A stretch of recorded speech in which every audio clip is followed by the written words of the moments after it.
Welcome to another episode of Complete Developer Podcast, the podcast by coders for coders about all aspects of creating your best life as a developer. I'm Will, the accomplished developer and aspiring software architect. And I'm Beej, the journeyman developer, sharing my journey in development. Complete Developer Podcast is supported by listeners like you. We are now on Patreon at www.patreon.com/Complete Developer Podcast. You make one little change in your LinkedIn profile and get flooded with recruiter emails. We've all been there. When you're looking for a job, this is great, but it can get annoying fast. Even worse is when you're looking but get all the wrong types of offers or get recruiters contacting you about jobs you don't want or aren't even qualified to do. Most of the time, this can be alleviated with some simple updates to your profile. We've brought in career coach and IO psychologist Amber Beam to talk with us about 5 mistakes we, including Will and myself, are making on LinkedIn. And we're both really excited about this episode just because it's going to help us out as well. But before we get started, Will, what have you been fighting this week? I am in writing purgatory right now. That is all I'm doing is writing. And that's it. So how about you, Amber?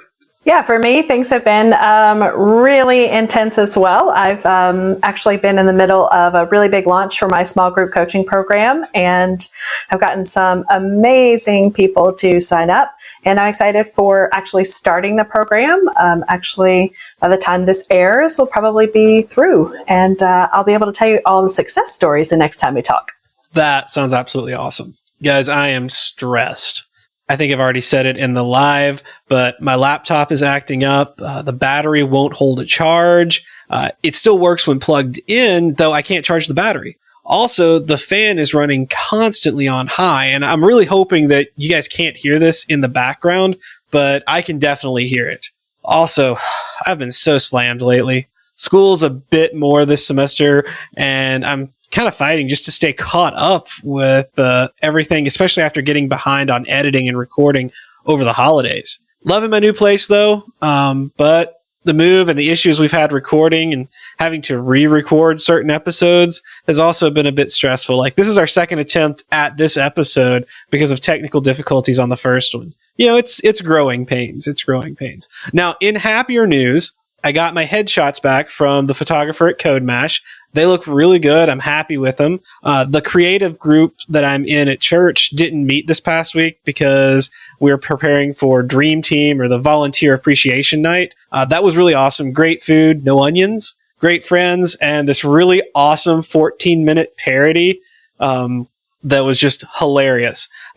Since we didn't have group, though, I was creative on my own and got to do a little bit of painting. I haven't done much painting I haven't painted anything in probably about 5 or 6 years, and I haven't done any oils in at least 10, maybe more years. So it was really cool to get to do that. Speaking of creative, I've got something artistic and creative for IoTs.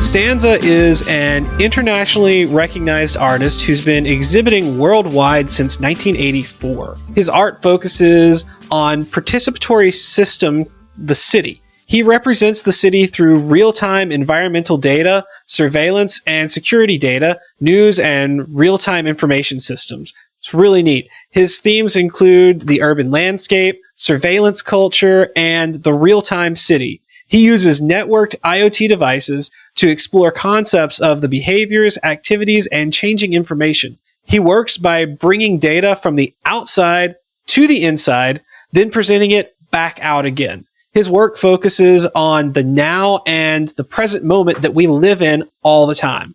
It's about patterns and systems within the city. And it's really cool. You should definitely check it out. I'll have a link to some of his work in the show notes. Will, who's talking to us this week? Well, we got a tweet from Munch. Says, at Complete Dev Pod, I've listened to the cost of your commute. It was super awesome. Helped me a lot deciding what to do next. Thanks.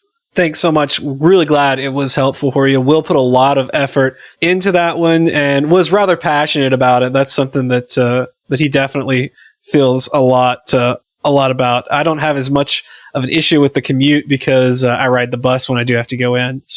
But send us a DM with your contact information because we've got a Complete Developer water bottle just for you. And guys, if you'd like your very own Complete Developer water bottle, leave us a review in iTunes or comment on the website or any of our social media. We post all of our episodes to Facebook, Twitter, LinkedIn, and we used to post to Google+, but they stopped doing that. We're also on Instagram and Tumblr.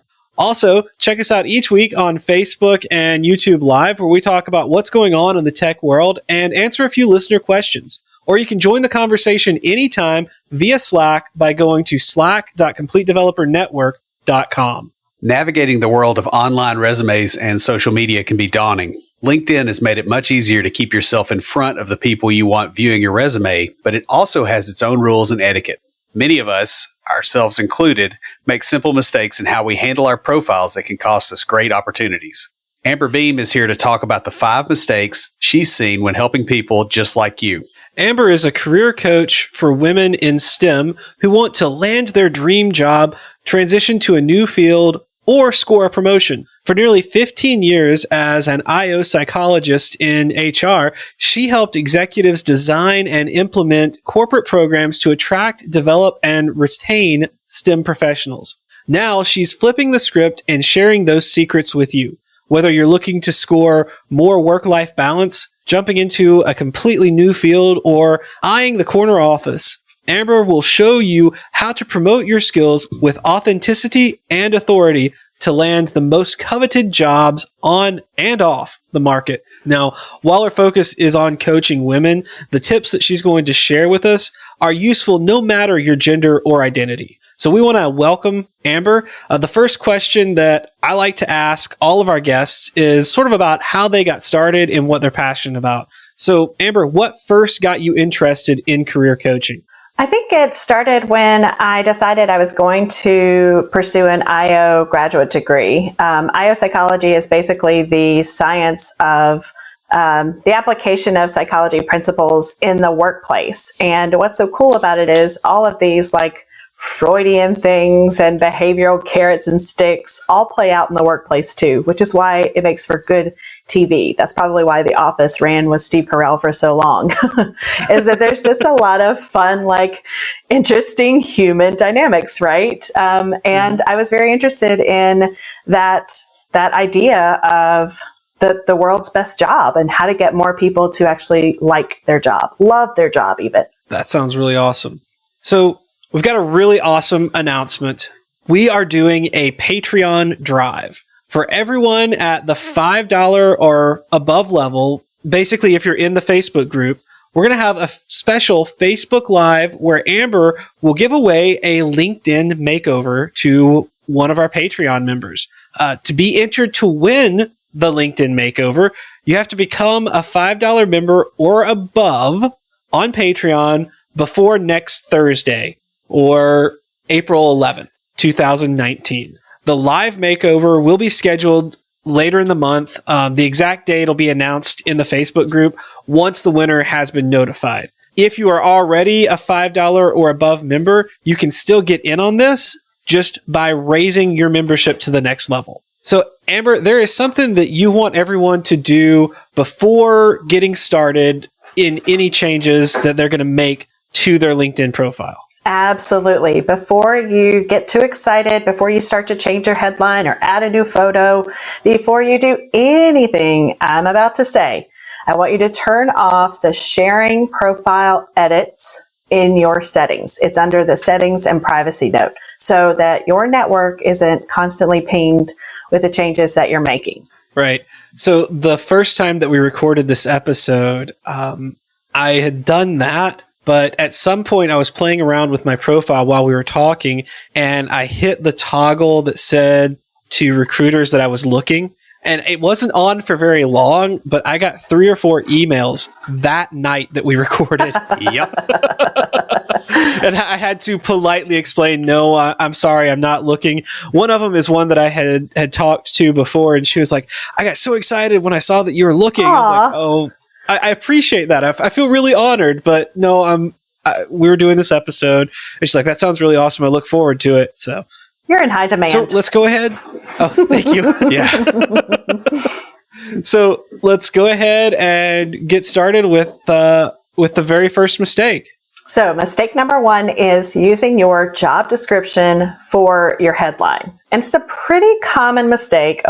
So don't feel bad. Don't beat yourself up if that's what you're doing. But this is the really, really good real estate on LinkedIn. And you want your headline to be personal, but also SEO friendly, but also keyword search rich, but also, see, there are a lot of things your headline needs to do for you. I think first and foremost that just using your job description is a little dull, but it's also not giving an indicator to someone like what's so great about your piece of that profession. So let's say you're in international development. We'll be just a little more specific and say, I'm on a mission to make access to clean water a reality in this specific part of the world, or I specialize in disaster relief. Really make your headline as compelling as possible. In fact, it should kind of sound like your brand statement. And if you've done any personal branding or worked with someone who does a lot of personal branding, you probably worked on a brand statement. Use that here. Just also make sure that the exact phrase that the recruiters who are after Beach are going to be inputting are going to find you. You know, they're going to see that same keyword search when they go to look because you use that in your headline. It should be really focused on also like what the hiring manager cares about. So if there's a specific program or software, if there's a specific UX piece or anything like highly specialized that you're interested in, even if you haven't done it a lot, you could certainly add that to get a little more attention from people who are interested in those folks. So I'm looking at mine and Will's profiles, and we both list the podcast. Yeah. I host it and Will co-hosts it according to Yeah, I was a little more humble. Surprising absolutely no one.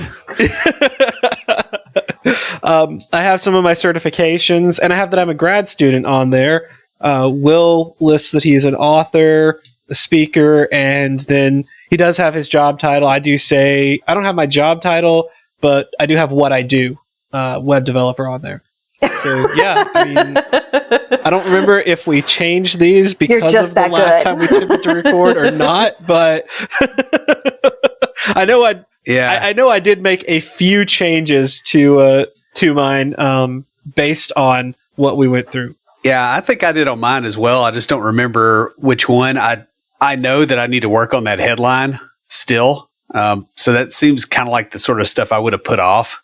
Yeah, and I would say that's like the best place to spend your time. And in fact, that brings up a really great segue to you're going to be able to download my free step-by-step LinkedIn headline cheat sheet at amberbeam.com/CDP. And I think you guys are going to put a link in the show notes as well. So you can head over there and grab that. It's really easy. It's like a 3 or 4 points that you kind of walk yourself through and just some prompts to help you kind of think about it. But if you can only do one thing, headline is definitely, you know, like in real estate, they say location, location, location. In LinkedIn, it's just headline, headline, headline.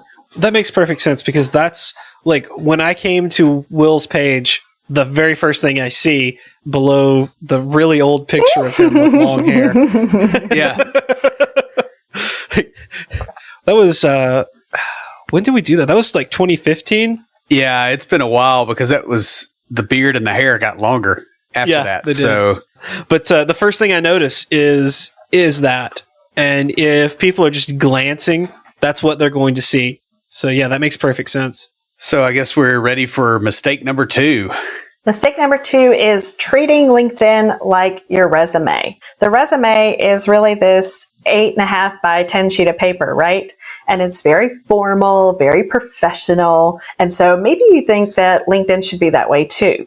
Nope. LinkedIn actually thrives on a conversational tone. So there's no like third party, like the WWE where people talk about themselves in the third party. LinkedIn is all about I statements and personality, right? And again, you want to continue using words that appear in the job listing, things that come up in the keyword search. Try to take yourself out of the applicant seat and sit in the recruiter seat. What's the first 2 or 3 phrases that she would type in to find somebody like you? Those are definitely the kinds of things you want to see in your job listings and, throughout all of the pieces in your LinkedIn. And the conversational part, bringing personality here.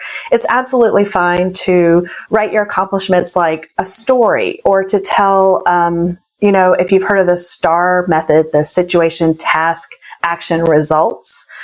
You've probably been told to use that in interviews. You can use that here on LinkedIn too, but in a conversational way, it gives somebody a lot of context around the scope of work that you do, the type of people that you work with. And it's a really nice way, I was telling somebody just the other day, to make yourself the hero of every story. If you write using the STAR method, you're always the one saving the day. And nothing's easier for a recruiter to fall in love with than a hero, right? Right. That makes sense, though. It makes me sad because I'm really, really good with the royal we. And you will have to share your paycheck with those folks if you use that language. So it's very important to talk about you. This is the only place where your mother was not right. People do want to hear you talk about yourself. Well, I'm good at talking about myself, but I'm good at referring to myself as we. Yeah. I can't really disagree with that. So back in college, Will and I used to write for the Underground newsletter, and my moniker was our handle, I guess, was King Beej, and I wrote everything as it was all parody, and I wrote it all as royal edicts about I was parodying rules and stuff of the university. So it was fun. I used the royal we a lot back in those days. But no, what you said reminded me of when I first got started, because I hadn't really used LinkedIn much in medicine and stuff. It was a great way to connect with people, but still being in school, it really wasn't something that I was on and thought a lot about. So when I got out of that world and into development, Will wrote me a really great recommendation. But what threw me off is he already knew this. And so his recommendation starts off introducing himself, and then he talks about me, and it's very very informal, very conversational. And I'm like, I don't think that's going to go over well. It needs to be all formal and stuff, because that's what, I'm used to academia. And so I remember that throwing me off, and I'm like, all right, well, you know what? I'm just, whatever, that's his style. I'm going to leave it as it is. Hopefully it won't hurt me.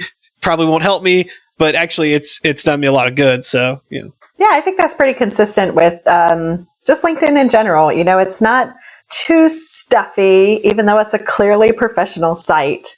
Their key initiative is for you to make connections and for those connections to grow into opportunities.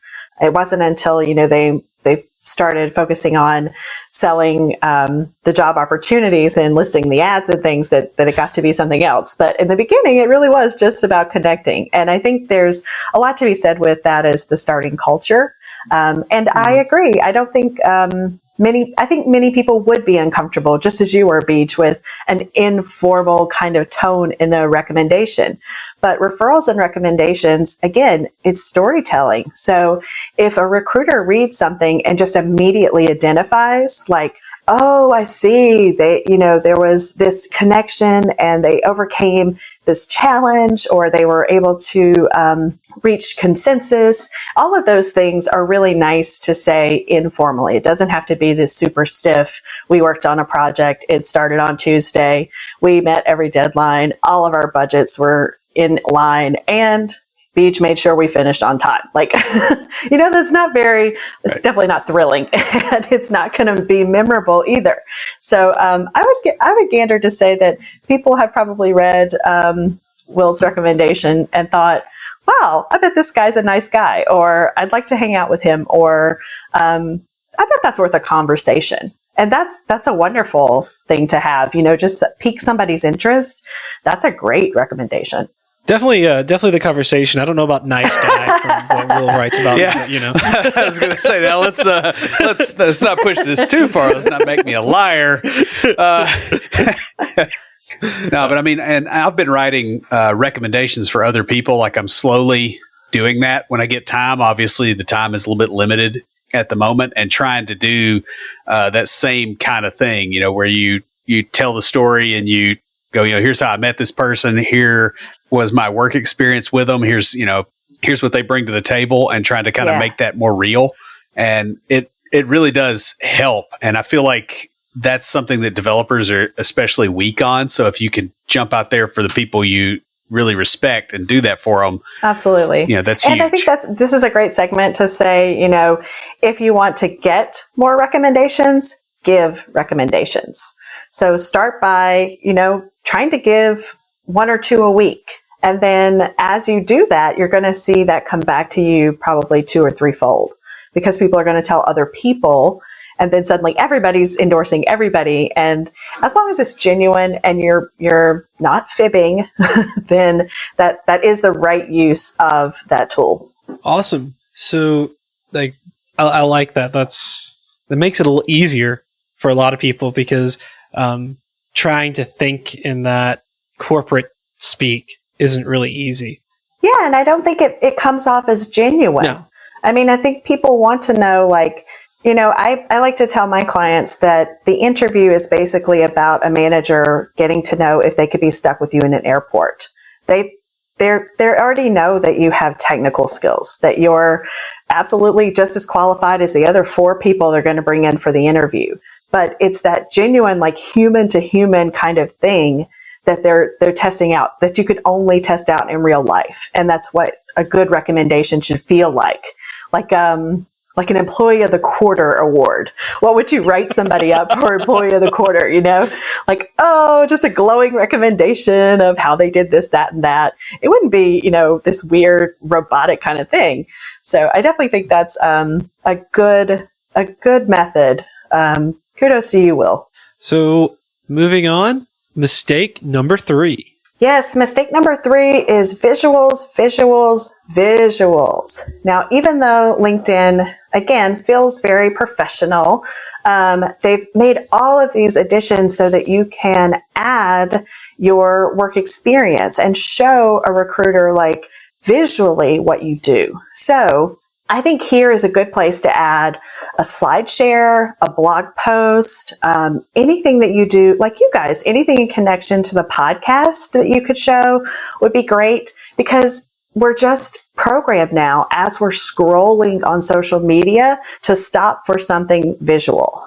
And recruiters are no different. If you want to play the game and get in there and get more than 6 seconds of the goldfish attention that you're allowed to get from the recruiter, that's what it's going to take. You're going to have to catch their eye. So use eye-catching photos. Try to use pictures of yourself if you've given a talk, or if you've done some type of event where people have recorded your talk. That would be amazing to share something like that. But if you don't have that, think about a slideshow or some type of visual representation of your work. It's just a really nice way to break up the page and to get an idea of what's happening in as a realistic preview for the recruiter. They can actually see your work product. Now, how would you, since you mentioned the podcast as far as a work product, how would you go about doing that for something that's audio?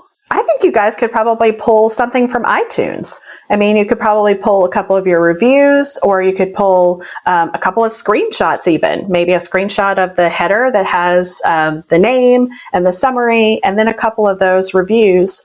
Social proof, It's not just Will and I talking to each other.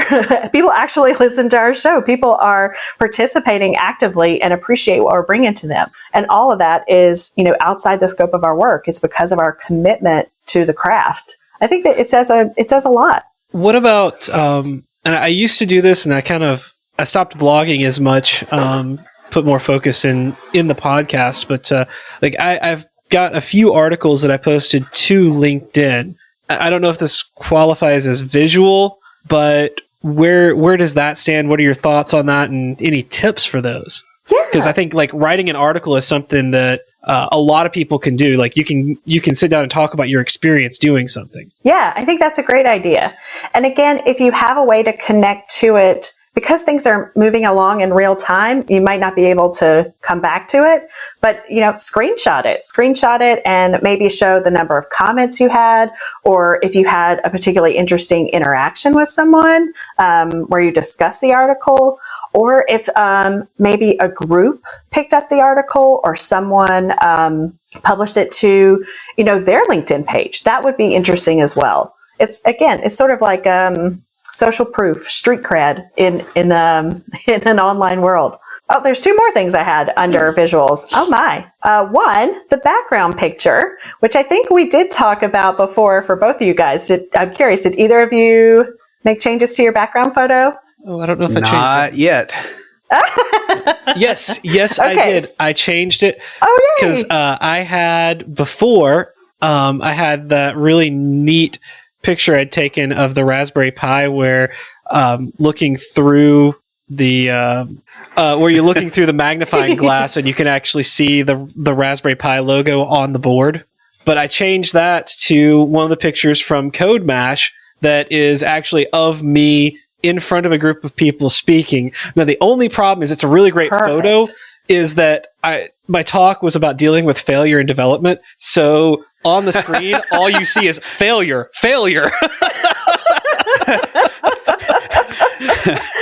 That might be a really great conversation starter in your summary. Yeah. Like you might say something, some kind of quip or something smart about failure and how failure is important, or I don't fail. I just succeed slowly, or I'm sure there's like a nice little quote around failure that you could probably put in your summary someplace. Despite what my background picture says, I don't believe in failure, or something like that. But I do love that you took the initiative to like put something up about, that you were speaking, you're in front of a crowd. That's a lot of authority. That's a lot of trust. That's a position of complete gravitas, right? Mm-hmm. And it doesn't have to be you were at a conference necessarily. I mean, how often are you in front of a whiteboard with your team? So have somebody snap a picture of you during that, or if you've been brainstorming or wireframing, or you've got some work product, you could also do that. So don't feel like, for those of you who don't have a podcast and aren't speaking all the time, that I'm only giving advice for those who do. I just want you to know that if that's not working for you, there are other options. And I always say clarity trumps clever. Except maybe in Beach's case, I think the failure thing is going to get him a lot of attention when he's ready. Because it's clear the minute he turns on the signal, the recruiters are pouncing. So I think it's funny that you said that about the whiteboard, because there's this picture that went around my office about a year or two ago of it was me and our senior architect. We were working on the whiteboard, planning out a project, and I had stepped around to the corner to grab an eraser, and someone snapped a picture with their phone, because it looked like I was standing in the corner and the architect was sitting there with his arms crossed staring at me. Nice. And so they captioned it with, "Nobody puts baby in a corner unless you're Cody. He put BJ there." Well, it could be worse. I mean, like my coworkers have got this, they photoshopped me into a picture of a Amish baseball game. Back when I had the beard, they put my head in there. I could put that up there. Yeah, you should. That would be hilarious. Conversation starter for sure. Yeah. For sure. I like your commitment to the game. Yes, if you get a recruiter saying that, you might need to be suspicious. Yeah. Let's see. The other visual I wanted to make sure I mentioned was your headshot photo. And since Beach brought this up at the beginning, having a professional headshot done is an excellent investment. But if you can't do that, just please, please, please promise you won't do any beach shots wedding shots. This should really be you in business attire with a nice, warm, friendly smile. And if you're not sure what to wear, just dress according to the dress code in your industry. So for tech, it might be a little less formal, right? You might get away with a hoodie. That might be cool. Or if you're on business development teams and they expect you to wear a 3-piece suit, you should be in a 3-piece suit for your headshot. It's just really important to look professional. And if possible, just try to have the best lighting that you can. And a really warm smile goes a long way.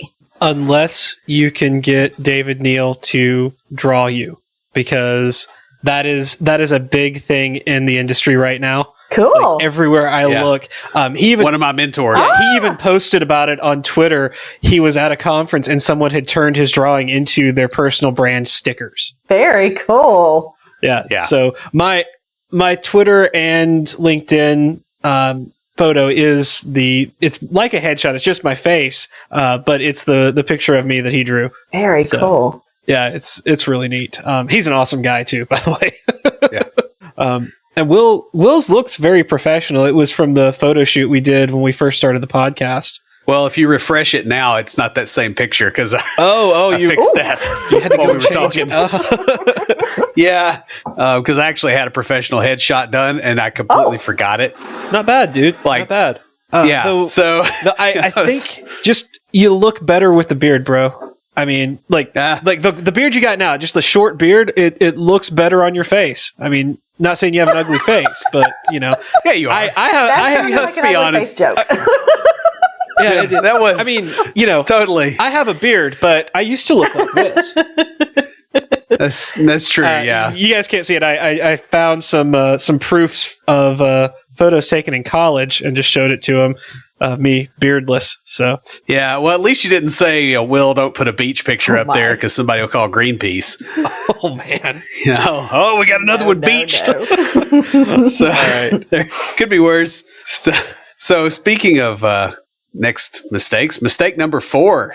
Mistake number 4 is ignoring the first impression stuff. So sometimes you get really caught up in fixing your headline, changing your headshot, and you forget to do those really basic things like update your location. That's really, really, really, really, really important because the recruiter is most likely going to be hunting by geographic location. So for me, she's going to type in Washington, D.C. For you guys, it's Nashville. But she's going to say, okay, within this geographic area, I'm looking for people who have this skill, right? So that's an easy fix. Easy first impression stuff. Number 2 is to have 50 to 100 connections. Now, don't just turn on that crazy auto connect feature that LinkedIn offers, which I don't know why they even offer it. It's not good. It makes a bad impression and don't use it. So just pretend it doesn't exist. I didn't even know it did exist. So like when you first pop on, or if you haven't been on in a while, it'll say, do you want to connect everybody you've ever known since kindergarten in your contacts? Don't do it. You want to send personalized connection messages. Don't mass add people. Oh, that makes sense. I guess that applies more if you don't cull your contact list. Yes, it could be embarrassing. There could be exes from your past. There could be former bosses. There could be coworkers, which with you have zero intention of ever speaking to again. So it's just best to make personalized connections. And you'll know you're doing it right when you go to that person's page and you have to click the message button, because the LinkedIn algorithm prefers to show you results, to show you in results to recruiters that you're most closely connected to. So if you don't have 50 to 100 connections, you're far, far, far, far away from anybody that the algorithm thinks you should be hanging out with, right? Essentially, you want to be connecting with people that you want to work with. So if you know that there's a particular company that you want to work with, or that there's a industry pro that you would love to work with, definitely connect with that person on LinkedIn. Number 1, you're already a first level connection to that person. But 2, suddenly you have access to all of their connections. and the system is seeing you as more relevant to people in that inner circle, if you will.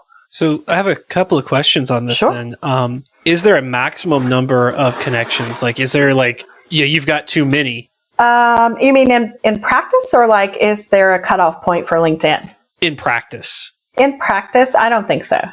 I think if you have the time to connect with everybody that you could ever want to on LinkedIn, then you do that. I think that's definitely going to serve you more than not serve you.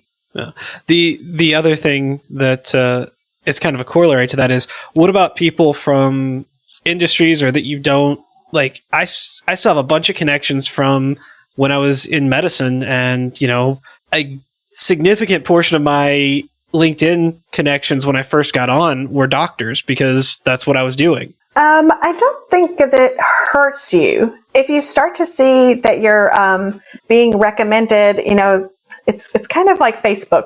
When things start showing up in your feed and you're like, what? Where did this come from? It might be related to that. But if they've been there for a while, you aren't seeing anything weird happen, or you're not being contacted by some random people out of the blue, it's not annoying to you, then I would say definitely leave it as is. Having the total number, it's so vain, but having that over 500 number is still a big deal. It signals to people you went out of your way to connect to people, that you have friends online. I mean, it's absolutely a vanity metric, but people still look at it. I've got 1,063 now. I've got 1,148. Nice. So, yeah. That's why I asked him, like, well, is there, because you're like 50 to 100. I'm like, I've been on LinkedIn for a while. Yeah. And through different industries, like I have psych people on here, I have sales people on here, I have medical people on here, and I have a ton of developers and recruiters and stuff on here too. So it's like through years and years, I've just sort of, you meet people, especially in a professional capacity. I also have a bunch of like government employee people on here because I, work for the government that aren't in tech, but they're in my industry. So, it slowly grows, especially if you go to a conference and you get out there, you go to meetups and stuff like that. Of course, Will and I, we really promote getting out and doing that. But we also will accept a request from anyone that comes to any of our events. Yeah. And so we've met a lot of people through that. Well, and the other thing I do when I speak, especially like at Nashville Software School, like I'm teaching people how to survive whiteboard interviews, is I'm like, hey, connect to me on LinkedIn because I want to see that you're successful. I want to see it when you land the job, and be available if you need to get a hold of me. Yeah, that's fantastic. I think that's a wonderful use of LinkedIn. I imagine that was the utopia that it was built for. This place that you could really genuinely connect with people and see their success and be a part of their journey. And that's why I say the vanity measure of 500 is just that. It's just vanity. But having a couple hundred people is very good. If you're not above 50, work on your headline first, use the cheat sheet, and then get your connections. So that's the priority. Having those connections is still a big deal. And then the other thing, make sure you add your email address or other contact information. Sometimes it's just easier for somebody to email you directly. And if you're not on LinkedIn all the time, or if you're not in job mode, you're not going to be checking your messages on LinkedIn. So you're going to miss something. And then people might say, oh, well, I could contact him another way. And Beach, I think you had said before you have another contact. Am I remembering that correctly? You had your Twitter handle or another place where people could contact you? So I have on my LinkedIn, I've got the podcast website, my personal blog, which honestly, guys, I haven't written in years, and I'm planning on rebranding that to be something else, and then doing a developer blog somewhere at a different site that I own. And I have my GitHub, which I don't get on as much as I should, email and Twitter. Yeah. So. Yeah, I like that. So an array of places. If you're in your inbox every day, or if you're on Twitter, nonstop, that might be better. And I think that recruiters especially appreciate having options. Yeah. So that's it's a nice thing to do for them. I'll just say don't contact me on Twitter if it's time sensitive, unless I say I'm going to check something on Twitter. If I say I'm checking for messages about water bottles or something like that, I'll definitely be on there. I get on Twitter maybe once a week or less. I'm on Facebook and Instagram all the time. So so maybe you switch that out. Maybe instead of Twitter, you put in Insta. I think I was on Twitter more back when I first was looking for a job. That brings us right on into the final one. Mistake number 5. Mistake number 5 in our 5 mistakes you should not make on LinkedIn is a dull summary. So if you've written an essay on your journey in tech, too bad, because nobody's going to read it. Instead, I want you to use this section as like a brand statement that really just paints the picture of your experience and your passion. And the ideal situation is to keep it between 450 and 650 characters. You need to communicate things really quickly. Include things like who you are, what you've done, and what you can do. And in fact, starting with a single sentence that encapsulates your candidacy really would help the hiring manager a lot, because it's very likely that, one, he or she is just going to read your headline, probably take a look at your headshot, and then read the first sentence in your summary, the first sentence in your first job, and then scroll down. You might catch their eye if you did some of those visual inputs. And then they're going to look at recommendations and those endorsements. So this summary part, even if you get one juicy sentence, it could really make a difference. It could put you in a space where you're much more memorable. And again, this needs to be SEO and keyword rich, so we can satisfy the algorithm and to help recruiters who are trying to get to tech people like you with very, very, very specific skills. Yeah, I need to remove some things from mine. I really don't want to do SSRS reports. Yeah. I need to take that out of my summary. So no, I'm just going to have you talk about the differences between ours, mine and Will's. Mine is developing websites with C#, ASP.NET, and SQL. I'm going to remove the SSRS part on the back end, and HTML5, CSS3, and JavaScript on the front end. I have experience working in an agile development environment and on a Scrum team, as well as being a certified Scrum Master and certified Scrum developer. I am... Oh, mine's a lot longer than I thought. Let's see, how many characters are we up to now? I was just reading the first little bit. I'm not going to keep going, but basically the first paragraph is I co-host Complete Developer Podcast in my free time. Experienced in business-to-business sales, healthcare reform, marketing, and supplemental insurance. I bring a unique perspective to the web development community. Then I go in the next paragraph, I talk about, in addition to development interests, I talk about my IoT stuff, and then I talk about motorcycles, hiking, camping, reading, like my hobbies and stuff like that. Yeah, I think you could definitely condense probably those SEO-rich words, even in like a paren, after you say a juicy little sentence piece, like the part you said Scrum Master, developer, and something else. There were like 3 things that went along with Scrum. So maybe grouping those, and the one that is like most awesomest is the word that's blocking my brain from the real adjective I want to use. The one that's most impressive should go first. So if that's manager or developer, definitely lead with that. Imagine that somebody's going to reading from left to right. They get maybe 3 or 4 words in. And if you only had those 3 or 4 words to hook them to read 4 or 5 more, what would you want them to read? And I think that goes back to your idea of, I need to cut out this part. I don't want to do those things anymore.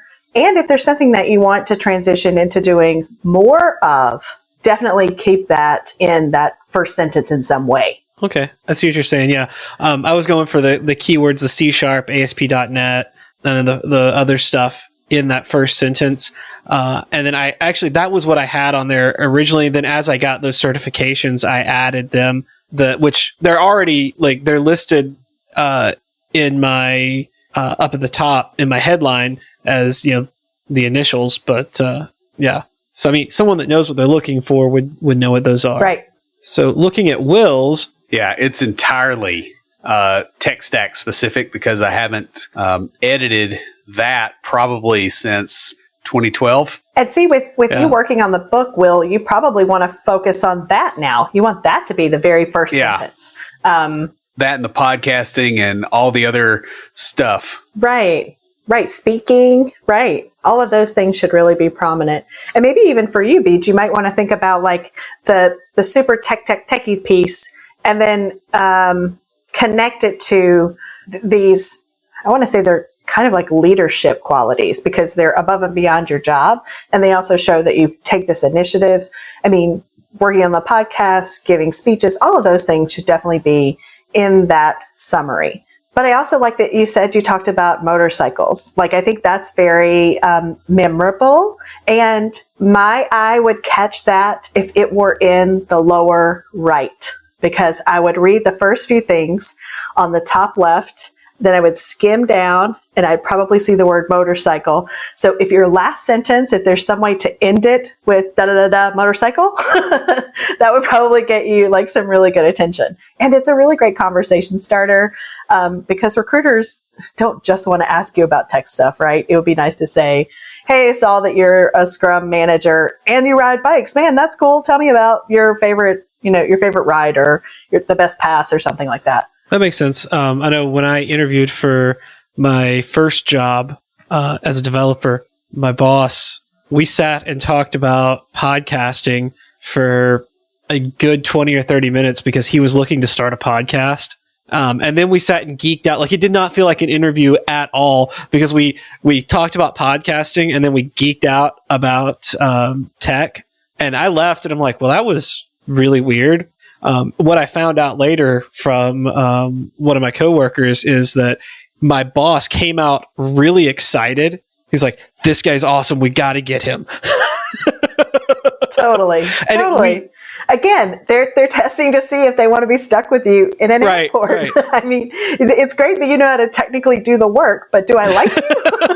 That's a really important part. I mean, we spend more time with people at work than we do with our families. Yeah. So it's likability is important. And you've got to show that in your LinkedIn profile. That's why your summary can't be a dull list. It can't be this space where you just drop stuff. Well, it's literally a list. If you're in the market for a job, it's really, really important to clean that up.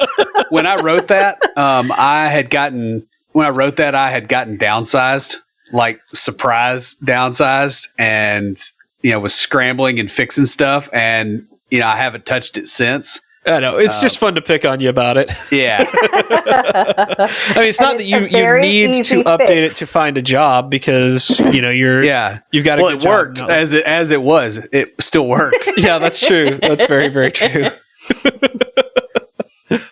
So, guys, we want to thank Amber for coming on and sharing these mistakes and their solutions with us. I know since the very first time we had her on, since the very first attempt at recording this episode, we've both made some updates to our profiles, but obviously we found a couple more things this time around that we could do to improve our own profiles. And I'm thinking about some ways that I can work on mine to make it even better. These common mistakes are not to say that your profile is bad or that you haven't put in a lot of effort on creating a good profile. I mean, we were picking on Will a little bit earlier, but he did put in a lot of effort and he does have a very good profile.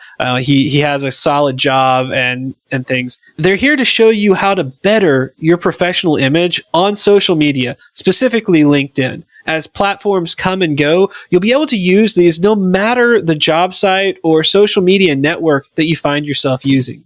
So take a moment and review your profile for these common errors that people make. And as a reminder, we are doing a Patreon drive. So for everyone at the $5 or above level, basically if you're in our Facebook group, we'll have a Facebook Live where Amber will give away a LinkedIn makeover.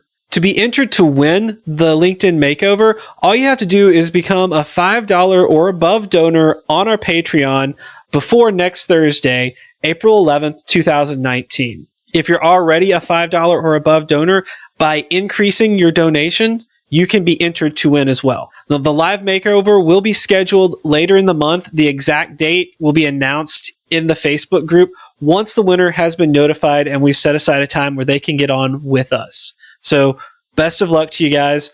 That pretty much wraps us up before we close everything out. Will, what do you have for us this week for Tricks of the Trade? Well, I know a lot of people are going to listen to the LinkedIn stuff and go, okay, well, what value does this have, right? Like if they're not looking for a job or anything like that, or even if they are looking for a job, how does the higher salary actually make the world better? And here's the thing. If you manage to do better, you have more opportunities, right? So you can actually help other people. So if you build up your career to the point where, okay, I'm a lead developer, in a managerial position, I'm, a thought leader or whatever, that doesn't mean that you're going to be a bad person. It means that you are set up so that you can actually help other people. You can make other people's lives better. So you don't necessarily have to look at this as, okay, this is just money. It's not. It's opportunity. It's personal growth. It's the ability to help other people realize their potential as well. So don't leave this stuff on the table thinking that, hey, this is not for me. It is for you. You can make your entire world better and make the people around you better. And that's pretty much all I got.